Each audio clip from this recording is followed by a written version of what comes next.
ఈ రాష్ట్రంలో 50% పైగా ఉన్న బీసీల మీద కక్ష తీర్చుకోవడం కోసమే ఈరోజు ముఖ్యమంత్రి జగన్మోహన్ రెడ్డి గారు గెలిచారా?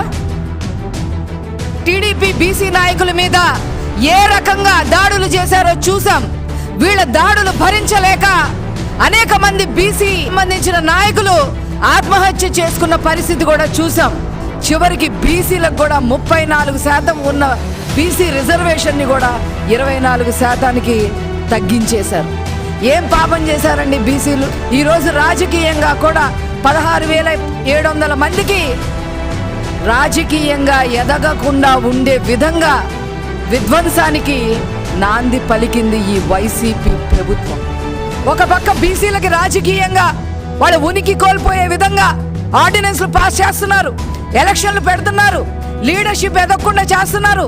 ఇంకో పక్క బీసీలకు సంబంధించిన కార్పొరేషన్ నుంచి డబ్బులన్నీ తీసేసి ఏ ప్రయోజనాలకు వాడుతున్నారో ఎవరికీ తెలీదు. ఏదైతే చంద్రబాబు నాయుడు గారు ఆదరణ పథకం తీసుకొచ్చారో దాన్ని తీసి పక్కన పెట్టేశారు.